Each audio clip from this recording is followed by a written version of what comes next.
students, welcome to my YouTube channel AWG Academy. How are you guys? I hope you all are good. तो students, मैं आज आपके सामने आई हूँ एक नए सेशन के साथ। आज हम देखेंगे प्रैक्टिस सेट 12.2 के रिमेनिंग क्वेश्चन। प्रैक्टिस सेट 12.2 की जो स्टार्टिंग के क्वेश्चन है वो मैंने आपको सिखाए हैं। अगर आपको वो समझ में नहीं आए हैं तो कमेंट में जरूर लिख के बताइए, और अगर आपने वो वीडियो अभी तक नहीं देखा है डिस्क्रिप्शन बॉक्स में उसकी लिंक दी गई है, आप वो वीडियो जाके देख लीजिए।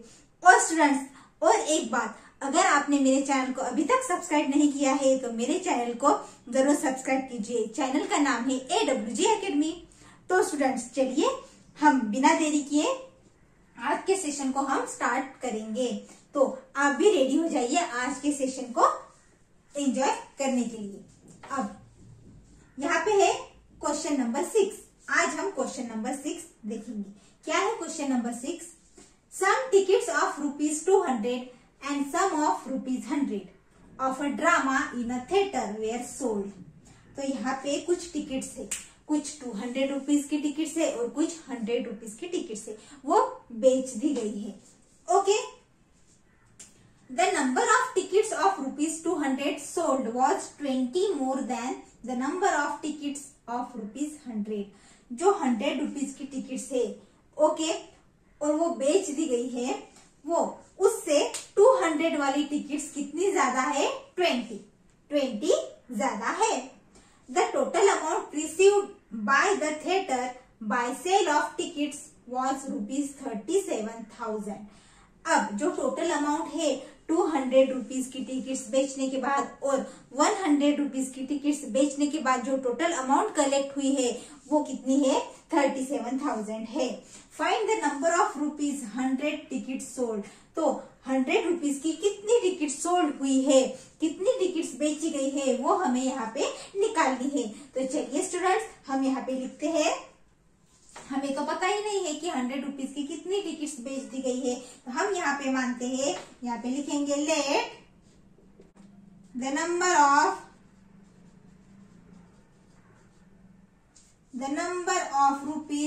₹100 टिकट्स सोल्ड बी X। हमने क्या माना? हमने यहाँ पे X माना है। किसको? 100 रुपीज की टिकट्स कितनी बेची गई है, हमने यहाँ पे माना है X। उसके बाद यहाँ पे क्या कहा है कि the number of tickets of ₹200 sold was 20 more than the number of tickets of ₹100। यानी जो 100 रुपीज की टिकट्स है उससे 20 ज्यादा टिकट्स किसकी है? 200 रुपीज वाली टिकट्स है। तो हम यहाँ पे लिखेंगे from given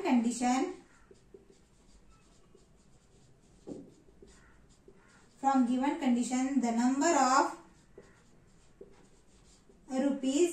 ₹200 tickets sold is कितनी होगी? 100 रुपीज वाली जो टिकट्स है कितनी है? X, उससे 20 ज्यादा तो +20। ओके, तो हमें यहाँ पे ₹200 वाली टिकट्स कितनी मिली? X +20। हमने यहाँ पे ऐसा लिखा है।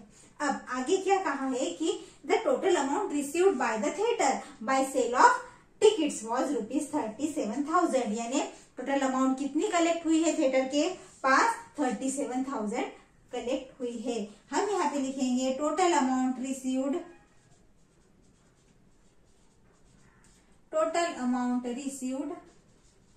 बाय द थिएटर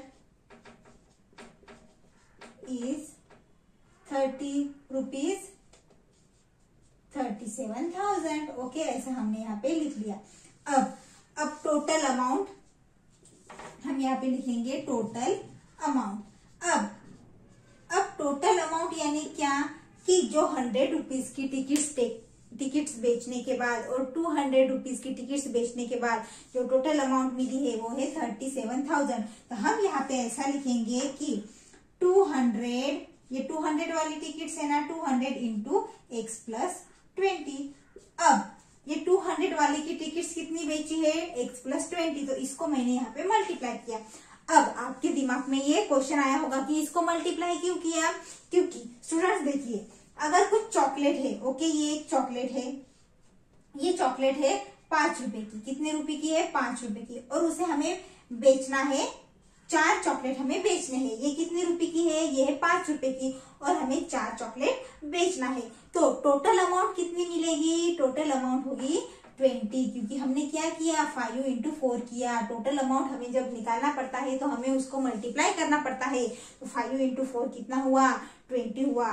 तो यही है टोटल अमाउंट। तो इसीलिए मैंने इसको 200 रुपीज वाली टिकट जो बेची है x + 20, तो उसको मैंने यहाँ पे मल्टीप्लाई किया है। क्यों? क्योंकि हमें टोटल अमाउंट निकालनी है। प्लस अब 100 वाली टिकट कितनी है? x, तो 100 into x, इसको भी यहाँ पे मल्टीप्लाई किया। अब इसको और इसको मिला के जो टोटल अमाउंट है हमें वो कितनी मिली है? 37,000 मिली है। तो = 37,000 हम यहाँ पे लिखते हैं। ओके स्टूडेंट्स, ये आपको समझ में आया? ये मैंने कैसे किया? 200 into x + 20 plus 100 into x = 37,000। Okay, चलिए अब हम इसे कैलकुलेट करते हैं। अब कैसे करेंगे? इस ब्रैकेट को हम सॉल्व करेंगे। ब्रैकेट को सॉल्व करने के लिए 200 into x, तो 200x आएगा। ओके, ये प्लस साइन है इसलिए यहाँ पे प्लस। 200 into 20 कितना आया? 4000 आया। 200 into 20 अगर हम करते हैं तो हमें मिलता है 4000। अभी 100 into x आता है 100x, सिंपल। और ये 37,000 जो है हम एज इट इज यहाँ पे ये लिख लेंगे। ओके स्टूडेंट्स, यहाँ तक समझ में आया? अब 200x + 100x 300x। Okay students, अब ये प्लस 4000 = आया 37,000। यहाँ तक हमने सीखा है। यहाँ तक आपको समझ में आया स्टूडेंट्स? तो अगर आपको कुछ दिक्कत है तो जरूर बताइए। यहाँ तक आप नोट कर लीजिए। तो स्टूडेंट्स कितना आया था? 300x + 4000 = 37,000, ये आया था। चलिए इसे हम आगे सॉल्व करेंगे। इस 4000 को हम उस तरफ भेजेंगे और प्लस में है तो ये माइनस हो जाएगा। ओके स्टूडेंट्स, ये तो हमने बेसिक कैलकुलेशन है, ये हमने सीखा है। 37,000, अब ये प्लस है तो ये होगा माइनस। ओके, अभी 300x = 37,000 में से हम 4000 क्या करेंगे? माइनस कर देंगे, तो आएगा 33,000। ओके स्टूडेंट्स, अब हमें यहाँ पे x की वैल्यू निकालनी है। x की वैल्यू निकालने के लिए ये 300 मल्टीप्लीकेशन में है, हम इसको इस तरफ भेज देंगे तो ये डिवाइड में चला जाएगा। 33,000 / 300। ओके स्टूडेंट्स, यहाँ तक समझ में आया? ये 0 ये 0 ये 0 ये 0 क्या हुआ? कैंसिल हुआ। तो x = 330 / 3। अब x की वैल्यू कितनी आएगी? 110। इसको कैलकुलेट करने के बाद x की वैल्यू कितनी मिली हमें? 110। और हमने x किसको माना था? जो 100 रुपए की टिकट्स है वो बेच दी गई है। कितनी टिकट्स बेची है? तो यहाँ पे कितना आंसर आया? 110। कितना आंसर आया? 110। तो चलिए हम यहाँ पे लिखते हैं the number of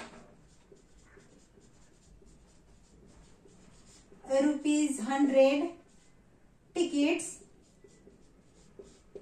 sold were 110। तो स्टूडेंट्स ये हुआ इस क्वेश्चन का आंसर। आई होप आपको ये समझा होगा। अगर ये आपको समझा नहीं है तो मुझे कमेंट में जरूर लिख के बताइए। तो 100 वाली कितनी टिकट्स बेची है? 110 टिकट्स बेची गई है। तो स्टूडेंट्स इसी के साथ इस क्वेश्चन का आंसर यहाँ पे हमने निकाला है। ये है क्वेश्चन नंबर 7। क्या दिया है? Of the 3 consecutive natural numbers। यहाँ पे पहले ही कहा है कि 3 consecutive natural numbers। अभी नेचुरल नंबर्स यानी क्या? कि जो नंबर 1 से स्टार्ट होता है, 1 2 3 अप टू इंफिनिटी, ये है नेचुरल नंबर्स। ओके, और यहाँ पे एक और वर्ड है कॉन्जिक्यूटिव। ये कॉन्जिक्यूटिव वर्ड हमने पहले भी देखा है। हमने इसी प्रैक्टिस सेट में एक प्रॉब्लम देखा था जिसमें कॉन्जिक्यूटिव होल नंबर्स लिखा था। तो कॉन्जिक्यूटिव यानी क्या होता है वो तो मैंने समझा ही दिया है। अगर आपको नहीं समझा है तो मैं एक बार और बता देती हूँ कि कॉन्जिक्यूटिव यानी जो नंबर्स ऑर्डर में होते, जैसे कि यहाँ पे मैंने 1 2 3 लिखा है। 1 के बाद 2 आता है, 2 के बाद 3, 3 के बाद 4, 4 के बाद 5। तो ये एक ही ऑर्डर में है कि नहीं? ये एक के बाद एक आ रहा है। कुछ मिस हो रहा है क्या इसमें? नहीं। इसी को हम बोलेंगे कॉन्जिक्यूटिव नंबर। जो एक के बाद एक आते हैं उसे हम बोलते हैं कॉन्जिक्यूटिव नंबर्स। ओके स्टूडेंट्स, तो ये हो गए कॉन्जिक्यूटिव नंबर्स। और नेचुरल नंबर्स भी हमने यहाँ पे मैंने बता दिए हैं। अब आगे क्या लिखा है? आगे लिखा है 5 times the smallest number is 9 more than 4 times the greatest number. यहाँ पे बात की गई है smallest number and greatest number. हमें क्या लेना है? 3 कॉन्जिक्यूटिव नेचुरल नंबर से, उसमें से स्मॉलेस्ट नंबर और ग्रेटेस्ट नंबर की यहाँ पे बात की गई है। क्या कहा है कि 5 times the smallest number is 9 more than 4 times the greatest number. Find the numbers. हमें यहाँ पे क्या फाइंड करने हैं? हमें यहाँ पे नंबर्स फाइंड करने हैं। तो चलिए हम इस क्वेश्चन को भी सॉल्व करते हैं। अभी हम यहाँ पे क्या मानेंगे? हम यहाँ पे लिखेंगे late 3 consecutive natural numbers be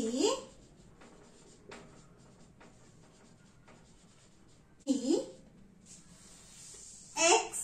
ये हो गया फर्स्ट, x प्लस 1, क्योंकि कॉन्जिक्यूटिव कहाँ है? x, तो इसके बाद आएगा x प्लस 1, इसके बाद आएगा x plus 2।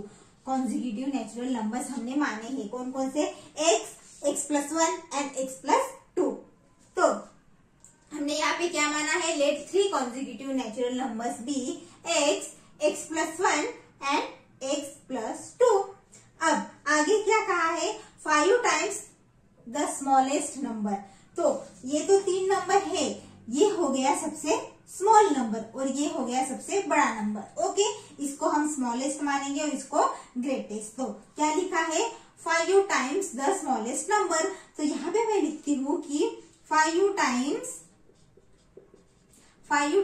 The smallest number. 5 times the smallest number. Smallest number कौन सा है? x। 5 टाइम्स यानी 5x। ये मैंने यहाँ पे लिख लिया। ओके स्टूडेंट्स, अब इसके बाद 4 टाइम्स द ग्रेटेस्ट, ये लिखा है ना, तो ये हम निकालेंगे पहले। 4 टाइम्स द ग्रेटेस्ट, तो मैं यहाँ पे लिखती हूँ कि 4 times the greatest. Okay, 4 times the greatest यानी जो ग्रेटेस्ट नंबर है कौन सा है? x plus 2। 4 टाइम्स यानी 4 से मल्टीप्लीकेशन करना। 4 टाइम्स यानी 4 से मल्टीप्लीकेशन करना। जो ग्रेटेस्ट नंबर है उसको मैंने 4 से मल्टीप्लाई कर लिया। अब हम यहाँ पे लिखेंगे फ्रॉम द गिवन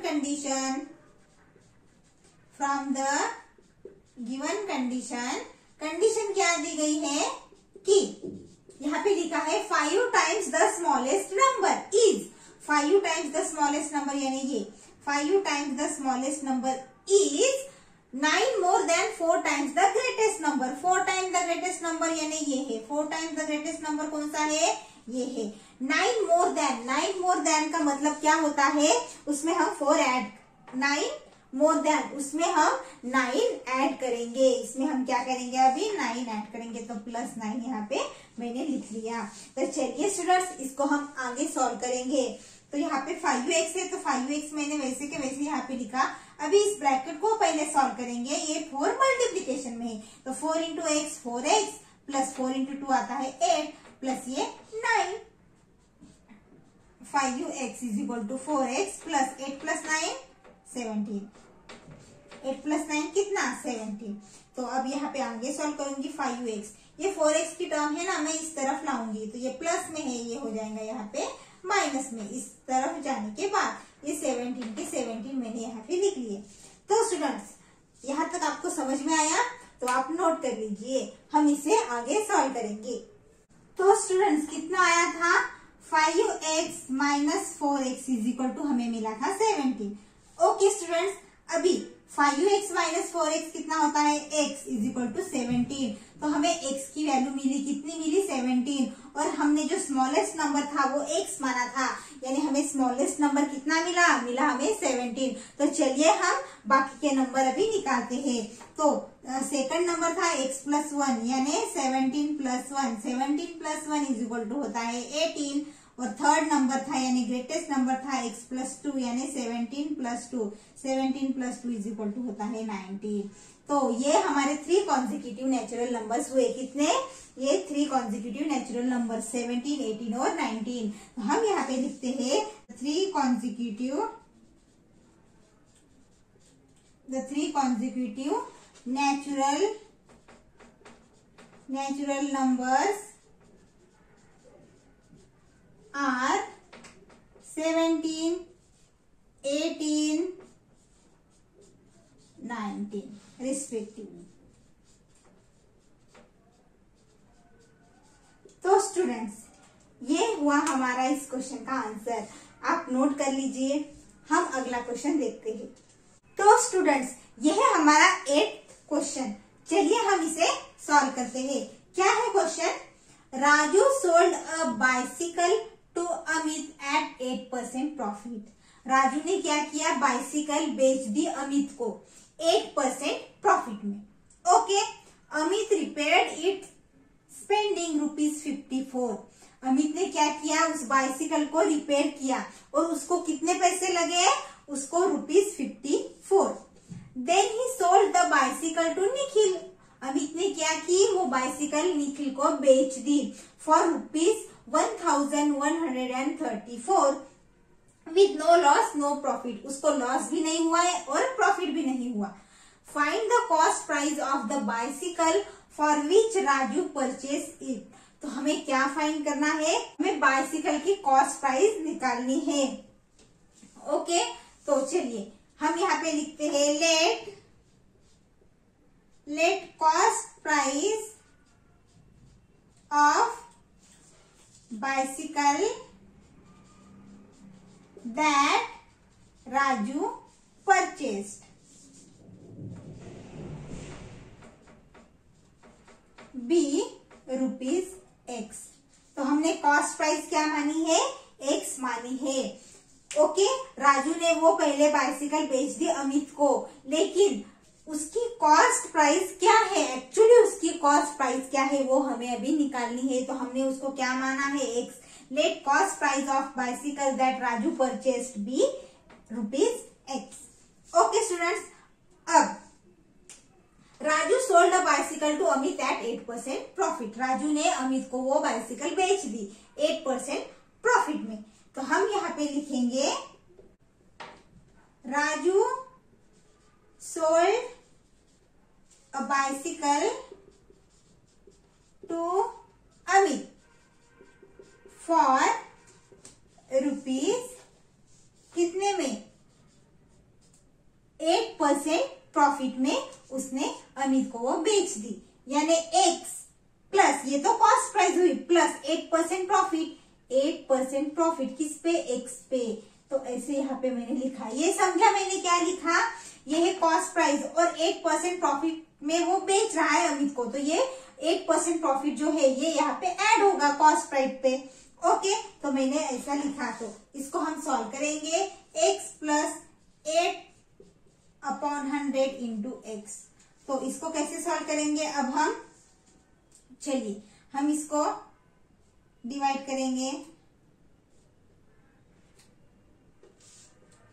तो 2/25 कितना आया? X plus 2 into X। 2X होता है, डिवाइड बाय 25 ये आया। अब हम इसको कैसे सॉल्व करेंगे?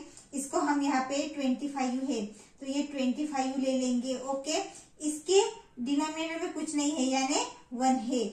अब हम क्या करेंगे? इसको इससे मल्टीप्लाई मैंने कर लिया, यानी इसके डिनोमिनेटर में कुछ भी नहीं है, मतलब 1 है। मल्टीप्लाई कर लिया और अब हम क्रॉस मल्टीप्लीकेशन करेंगे। 25 इंटू एक्स होता है 25x प्लस 2x इंटू 1 होता है 2x। तो यहाँ पे कितना आएगा? 25x प्लस 2x आता है 27x डिवाइड बाय 25। ओके, तो Raju sold bicycle to Amit for ₹, इतने में उसने बेचा। तो ये कितना आया answer? 27x divide by 25।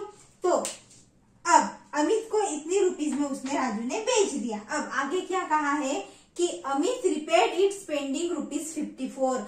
Amit ने उस बाइसिकल को क्या किया, रिपेयर किया, और रिपेयर करने के बाद उसको कितना कॉस्ट लगा, यानी उसको कितने रुपीज लगे, 54 रुपीज लगे। तो हम यहाँ पे लिखते हैं अमित स्पेंड ₹54 फॉर रिपेयरिंग, है कि नहीं। उसको कितने रुपीज देने पड़े, 54 फॉर रिपेयरिंग। तो cost price of bicycle for Amit, तो कितनी हुई कॉस्ट प्राइस अभी, ये 27x डिवाइड बाई 25 प्लस 54, ये उसके लिए कॉस्ट प्राइस हुई। किसके लिए, अमित के लिए। कैसे, ये राजू ने अमित को बेच दी कितने रुपए में, 27x divide by 25, but Amit को रिपेयर करने में और 54 लगे, यानी इसको टोटल इतना कॉस्ट लगा, इसलिए यहाँ पे कॉस्ट प्राइस हुई 27x divide by 25 plus 54। Okay students, तो आगे क्या दिया है, then he sold the bicycle to Nikhil for ₹1134। अब अमित ने क्या किया, वो बाइसिकल फिर से बेच दी, किसको, निखिल को। निखिल को बाइसिकल वो बेच दी कितने रुपए में, 1134 रुपीज में बेच दी। बेचने के बाद उसको प्रॉफिट भी नहीं हुआ और लॉस भी नहीं हुआ। तो चलिए इसे हम आगे सॉल्व करते हैं। यहाँ तक आप नोट कर लीजिए। तो यहाँ पे एक कंडीशन है कि he sold the bicycle to Nikhil for ₹1134, यानी अमित ने क्या किया, उस बाइसिकल को बेच दिया निखिल को फॉर ₹1134। तो यहाँ पे हम लिखेंगे Amit sold bicycle to Nikhil for ₹1134। Okay, यहाँ पे मैं लिखती हूँ with no loss and no profit, यानी जब अमित ने निखिल को बाइसिकल बेच दी कितने रुपए में, इतने रुपीज में, तो उसको लॉस भी नहीं हुआ और प्रॉफिट भी नहीं हुआ। बट अमित की कॉस्ट प्राइस कितनी थी, अमित की कॉस्ट प्राइस थी 27x डिवाइड बाई 25 प्लस 54, ये अमित की कॉस्ट प्राइस थी। तो इसी प्राइस में, यानी ये कॉस्ट प्राइस थी, तो उसने बेच दिया निखिल को, बट उसको कुछ लॉस भी नहीं हुआ और प्रॉफिट भी नहीं हुआ, यानी ये कॉस्ट प्राइस थी और उसको निखिल ने इस प्राइस में बेच दिया, यानी ये प्राइस और ये प्राइस क्या हुई, सेम हुई, क्योंकि प्रॉफिट भी नहीं हुआ और लॉस भी नहीं हुआ, क्योंकि और ये दोनों प्राइस कैसे हुई, अब इक्वल हुई। तो मैं यहाँ पे लिखती हूँ, समझा कि नहीं, उसको प्रॉफिट भी नहीं हुआ और लॉस भी नहीं हुआ, तो ये दो प्राइस सेम हुए। तो मैं यहाँ पे लिखती हूँ 27x divide by 25 plus 54 is equal to 1134। ऐसा क्यों लिखा मैंने, ये सेम है, यहाँ पे प्रॉफिट भी नहीं हुआ है और लॉस भी नहीं हुआ है। तो चलिए हम इसे आगे हम क्या करेंगे, सॉल्व करेंगे। अब ये 54 है ना, इसको हम उस तरफ भेज देंगे। तो मैं यहाँ पे लिखती हूँ 27x divide by 25 is equal to 1134, ये प्लस 54 है, यहाँ पे जाके माइनस 54 होगा। तो यहाँ पे कितना आएगा, 27x divide by 25 is equal to 1134 में से 54 हम क्या करेंगे, माइनस करेंगे, ये कितना आएगा 1080 आएगा, यहाँ पे कितना आएगा 1080। ओके स्टूडेंट्स, यहाँ तक 80, यहाँ तक आपको समझा। अब हम क्या करेंगे, ये 27x ऐसे ही रखेंगे और ये 25 डिवाइड में है, उस तरफ जाएगा तो ये मल्टीप्लीकेशन में जाएगा। तो हम यहाँ पे 25 से क्या करेंगे, मल्टीप्लाई करेंगे। अब यहाँ पे ये 27 है, ये मल्टीप्लीकेशन में, इसको भी हम भेज देंगे इस तरफ। तो x is equal to 1080 into 25, ये मल्टीप्लीकेशन में है तो यहाँ पे आएगा डिवाइड में। तो यहाँ तक समझा स्टूडेंट्स आपको, ये क्या लिखा मैंने। अब हम क्या करेंगे, इसका कैलकुलेशन करेंगे। चलिए हम यहाँ पे देखते हैं, पहले हम 9 से इसको डिवाइड करने की कोशिश करेंगे।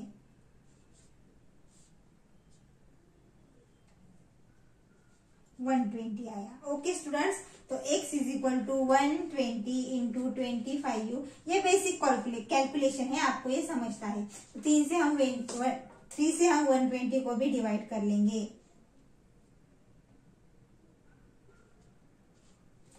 यहाँ पे x is equal to 40 into 25 हमें यहाँ पे मिला।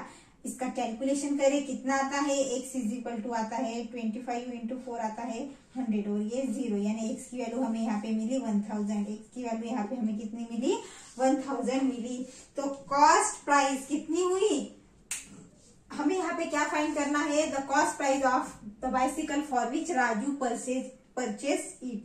तो हमें कॉस्ट प्राइस कितनी मिली, यहाँ पे हमें 1000 रुपीज 1000 हमें यहाँ पे मिली। मैं यहाँ पे ऐसा लिखती हूँ। ओके स्टूडेंट्स, यहाँ तक समझ में आया आपको। तो कॉस्ट प्राइस कितनी है, 1000 रुपीज। तो मैं यहाँ पे लिखती हूँ द कॉस्ट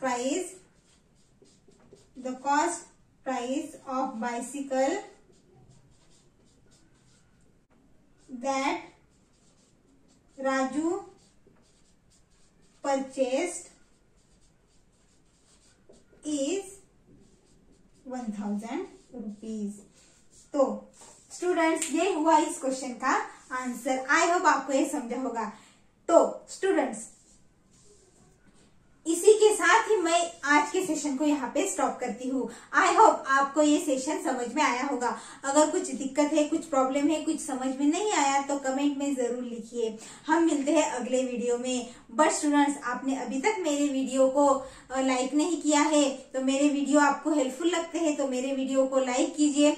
और अभी तक आपने मेरे चैनल को सब्सक्राइब नहीं किया है तो मेरे चैनल को सब्सक्राइब कर लीजिए। चैनल का नाम है AWG एकेडमी। हम मिलते हैं हमारे अगले वीडियो में। Thank you so much.